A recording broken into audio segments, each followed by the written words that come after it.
Bonjour à tous, j'espère que vous allez bien. Je vous retrouve aujourd'hui avec une nouvelle vidéo aquarelle où l'on va tester ensemble la marque japonaise d'aquarelle Kuretake Gansai. La boîte en ma possession est une boîte de 12 godets dans une jolie boîte carton très japonaise dans son design. Une boîte en carton n'est pas forcément ce vers quoi je me dirigerai pour pouvoir voyager, néanmoins elle est très légère et ça explique aussi son prix tout petit. Pour 12 aquarelles de cette qualité-là, j'ai payé entre 20 et 30 €, je ne me souviens plus exactement. Je vais commencer par faire quelques swatchs des différentes couleurs qui sont dans cette palette. Je vais réaliser ces swatchs sur une feuille de papier Arches pressé à froid, qui est le papier que j'utilise toujours car il est de très bonne qualité et il réagit très bien à la grande quantité d'eau que j'utilise généralement. Alors la première surprise que je vais avoir, c'est la manière dont la peinture va réagir avec l'eau. J'ai l'impression de devoir beaucoup travailler la peinture lorsque je mets de l'eau dans les godets. Néanmoins, l'autre surprise, c'est qu'elles sont en fait extrêmement pigmentées et que je n'ai donc pas tant besoin de les travailler que ça. Au début, avec la première couleur, j'ai quasiment eu une couleur proche de la gouache, très opaque, mais qui, lorsque je rajoutais de l'eau, devenait très translucide. Du coup, sur les godets suivants, pour mes swatchs, j'ai rajouté beaucoup plus d'eau et beaucoup moins de pigments, ce qui m'a permis d'avoir un effet beaucoup plus aquarelle. C'est plutôt intéressant car on peut avoir du coup une très bonne densité de couleurs pour une palette d'aquarelle à un prix raisonnable par rapport à la qualité des pigments. Concernant la quantité de couleurs, une boîte de 12 c'est généralement quelque chose qui est tout à fait correct pour commencer l'aquarelle.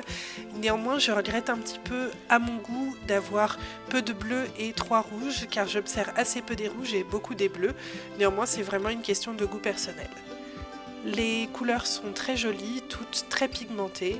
J'aime particulièrement la sélection de vert qui est plutôt intéressante, je trouve. Je regrette aussi la présence d'une couleur blanche qui généralement en aquarelle sert très rarement. Je comprends pas pourquoi les fabricants s'acharnent à mettre du blanc. Néanmoins, étant donné que ces aquarelles peuvent être très opaques, cela peut être intéressant d'avoir un blanc dedans qui va agir quasiment comme une gouache blanche, ce qui permettra par exemple de faire des petits détails.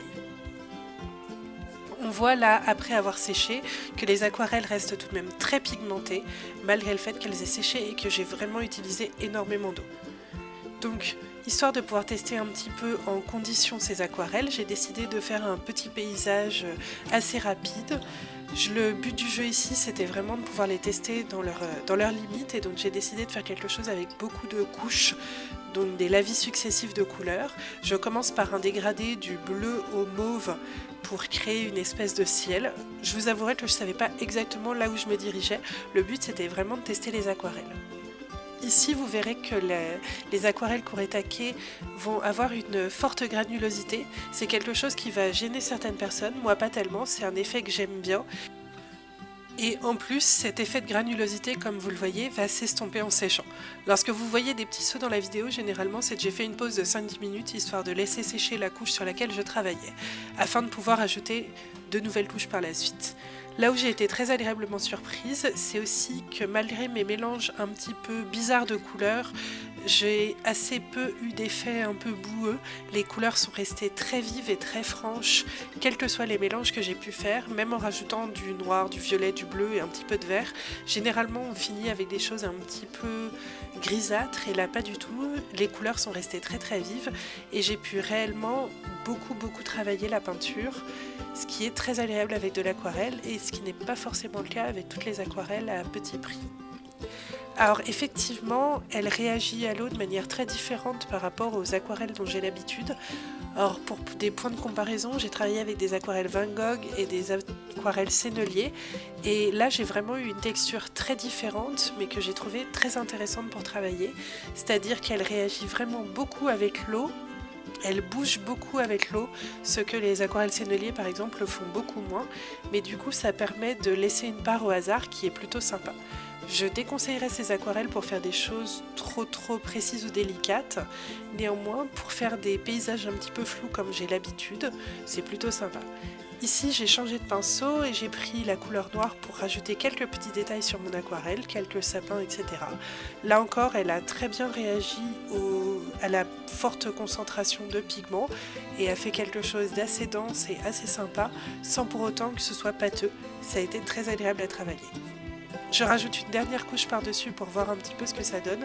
Vous voyez que j'ai réussi à avoir tout de même des effets de transparence et de blanc qui ressort et de lumière assez sympathiques. Pour résumer mon avis, j'ai trouvé très intéressant d'utiliser une version inhabituelle d'un médium avec lequel je suis plutôt à l'aise généralement. C'est intéressant de voir les différentes conceptions. Et je trouve que ce set de 12 couleurs a un très bon rapport qualité-prix, car il est rare de trouver des aquarelles à petit prix avec une telle pigmentation. J'aurais juste préféré avoir une boîte un petit peu plus solide qu'une boîte en carton pour pouvoir transporter le set. J'espère que ce petit test vous aura intéressé. Si c'est le cas, n'hésitez pas à vous abonner à la chaîne. Et quant à moi, je vous dis à très vite pour une prochaine vidéo. Salut!